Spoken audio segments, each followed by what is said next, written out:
just make a little another break there, just in case. I'm actually worried, because, like, when that fucking error thing happened, lost so much video. Well, didn't lose any of it, but it wasn't the greatest quality.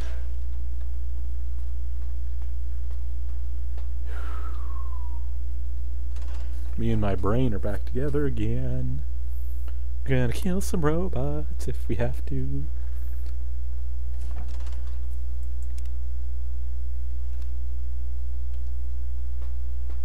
Alright.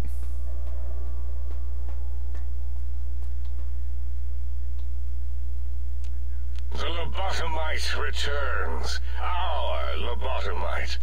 Has Dr. Mobius been denominated into scrap metal and voice module parts, as we hoped?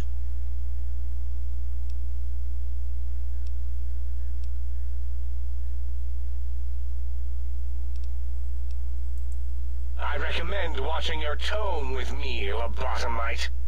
Now, your brain. Hand it over, or we'll extract it again.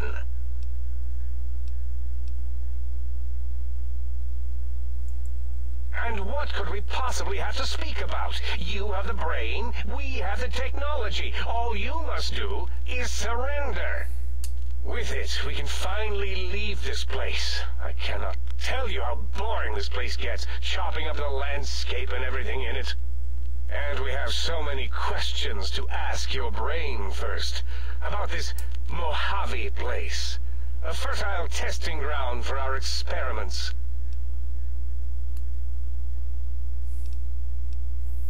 God damn it.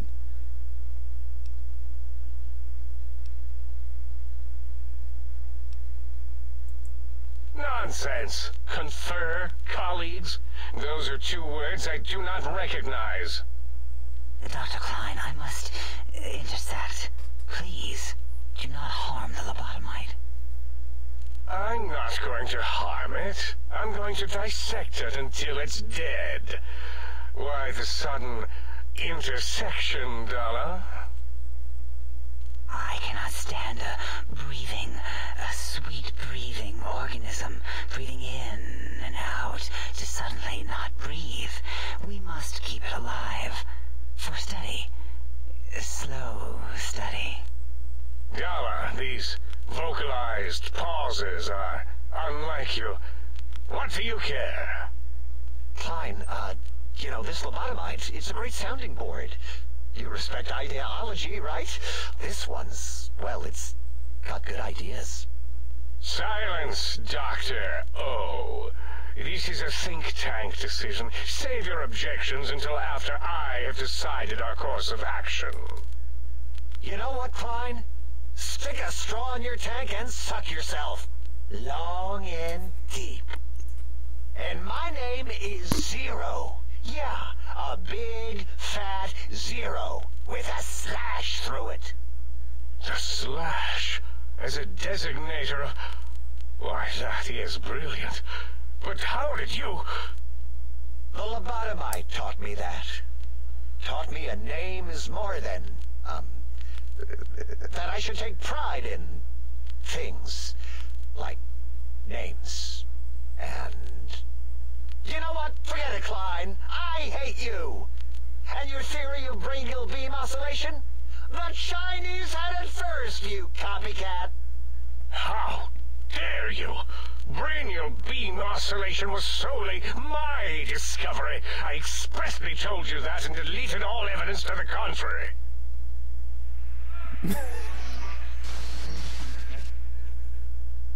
It's 2-8. Why are you acting like this? You've never refused to commit necessary surgery before. And this lobotomite needs its surgery.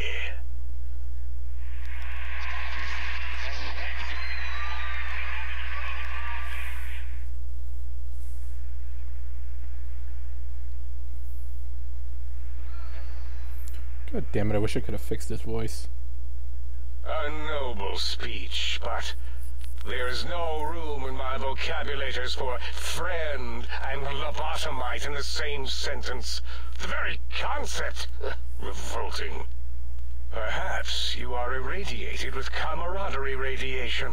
We have chems for that. We can save you from your emotional addiction. If I may, I feel as if I must be the voice of reason here. This lobotomite is much like us. Regarding even animals and pets as nothing more than avenues to promote science. There is good here. Instead of ending its life on the table, we should prolong its suffering in the name of science. Like good old Gabe, the finest of lab specimens. Why am I even listening to you fools? Enough of this mutinous chorus. If there's a word I hate, it's mutiny. And the word jism, which never made any sense to me. It's ridiculous putting j and zm together like that. Nonsense! I count as 5, like the mighty human hand I once had, with its 5 penises clenched in a fist. Oh, God.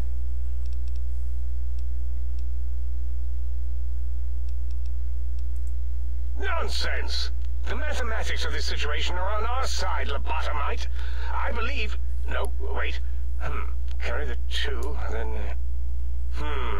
If this were a democracy, I would be concerned. We are too scientific for that. So just surrender.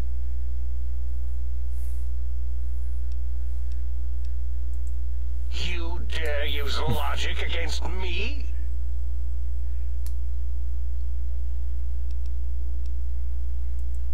That's no deal at all. There's a whole world beyond the crater, filled with ideas and possibilities.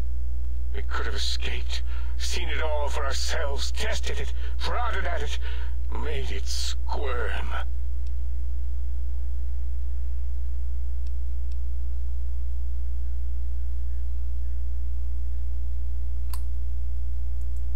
For you, and for science, I have a strange sensation that I would like that.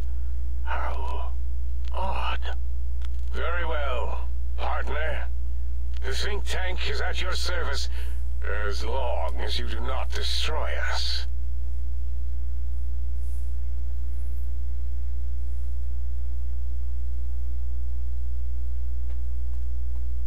I hope I got the good ending. I like the good ending.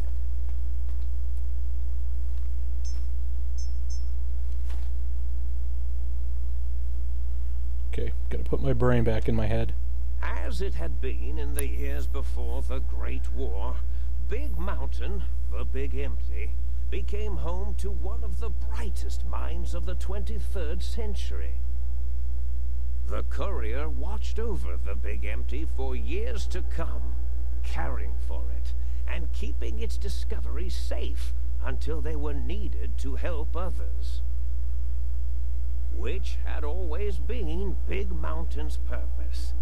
Past the laboratories and science, it had always been intended as a place to build the future of all mankind.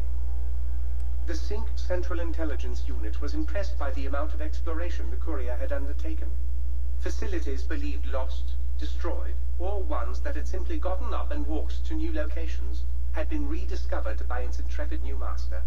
Internally, the artificial personality debated as to whether it preferred the old management to the new, and concluded that the Courier's thorough approach to research and investigation was admirable and worthy of its respect. Dr. Mobius continued his research undisturbed in the Forbidden Zone. As much as he had attempted to create better Scorpions, he tried the same with humanity, with considerably less success. These failures didn't bother him overmuch. Once the rush of mentats wore off, he forgot he had failed in any event. After all, the bright young mind who had come to visit him in the Forbidden Zone had already exceeded his expectations. The Sync atop the dome bustled with the voices of a small town, constantly chirping, arguing, and snarling at each other. Still, this all happened productively in the interests of its new owner. The Sync Central Intelligence Unit discovered, despite its inversion code, it was comforted by the sense of community the other personalities gave it. The Biological Research Station, obsessed with seeding everything in sight, requested a transfer to the X-22 Botanical Garden, so that it might, in its own words, sensually fertilize the garden's smooth contours. The garden sent back a polite refusal, saying it had prior commitments with a vault it had helped infect before the war. The book chute continued to devour all seditious materials until it nearly choked on a paperclip. It adamantly maintained it was a Chinese paperclip, and the whole thing had been an elaborately orchestrated assassination attempt.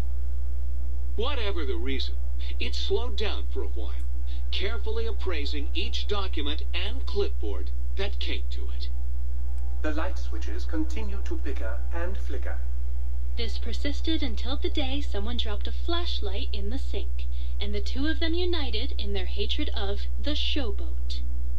One of them eventually transferred to the Lightwave Dynamics plant and began a long, unrequited affair with one of the holograms. The sink continued to ruthlessly scrub any particulate matter that came near it. Eventually, it gained access to the magnetohydraulics plant and nearly flooded all the Big Empty in an attempt to scrub the crater clean. Once it learned of the innovative toxins plant, however, it gained new purpose. It sought to develop antitoxins to flush into its drains and counteract the poisons bleeding into the soil. The toaster continued its psychotic spree, reducing all appliances in range to scrap electronics and spare parts. After one of its more psychotic episodes, however, the other Sync personalities decided enough was enough and dumped the toaster in a bathtub. Sparking and hissing, the toaster swore its enemies would rue the day when they had bread and no way to toast it. Muggy did his best to collect coffee cups, although in his quest, he accidentally trapped himself in Higgs Village. It might have been the end for poor Muggy. Except, he found it peaceful there, tidying up the kitchens of the think tank professors back when they had been flesh and bone. Well, except for Dr. O, who was an asshole for having created Muggy in the first place. Muggy left O's house deliberately dirty, punishing the dishes and cups that lived there in blind revenge for serving Dr. O. Blind old Jefferson, with sounds the courier brought him, created a symphonic counter-frequency that saved Big Mountain from sonic invasion in 2910. If you didn't hear about it, good. It was rumored by the other personalities that he had a brief fling with the light switches. Although he forgot their names much too often and was soon left in the dark as punishment. Autodoc, always gentle and methodical, kept sewing up the courier in all the right places when the skin split open from repeated wear and tear. The Autodoc was just glad to have purpose again. It heard its simpler brothers and sisters who got shipped to the Sierra Madre were bored out of their skulls in that toxic dead city. In time, the Autodoc found a way to deactivate the Y-17 trauma harnesses, releasing the corpses they had held prisoner for almost 200 years.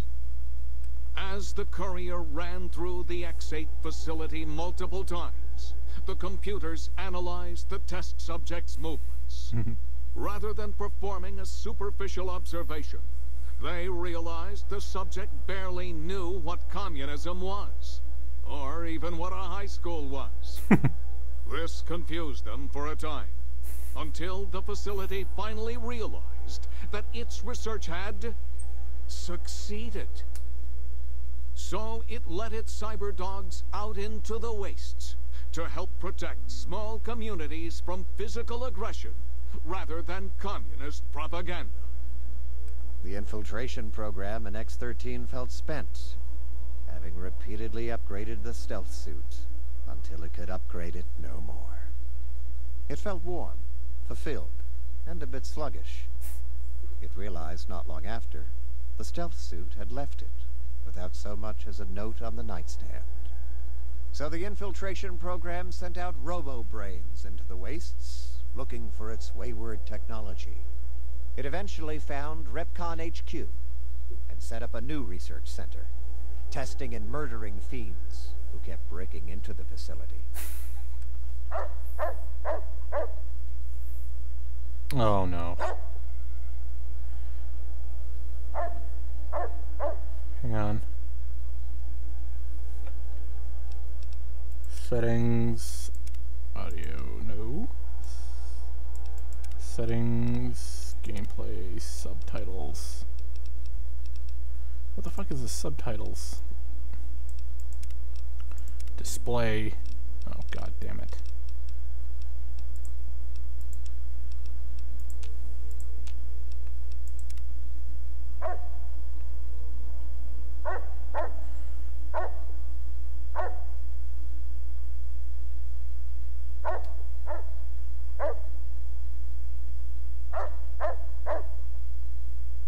The courier, organs intact, continued onwards, a little less heavy of step, but with all the organs in the right places, as they should be.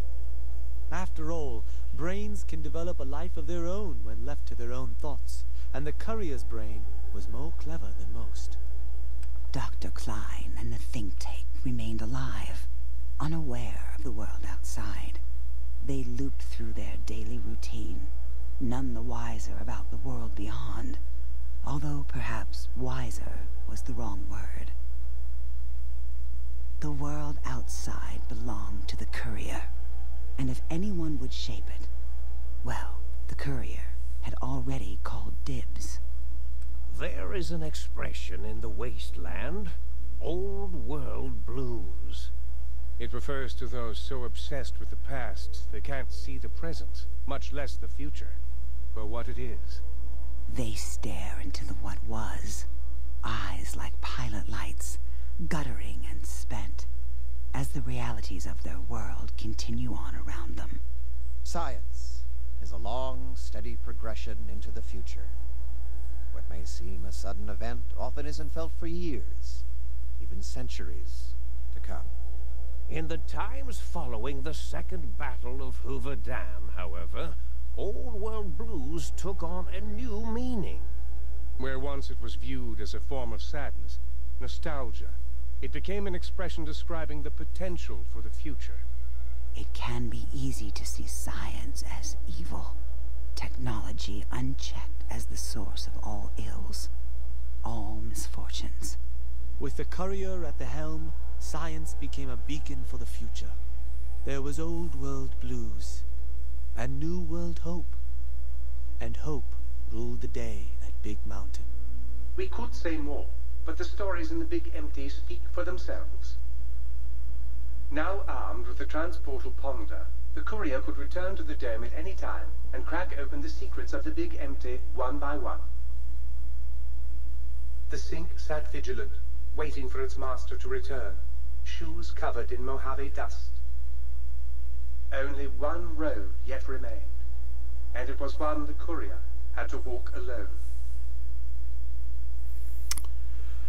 Alright, and that finishes that.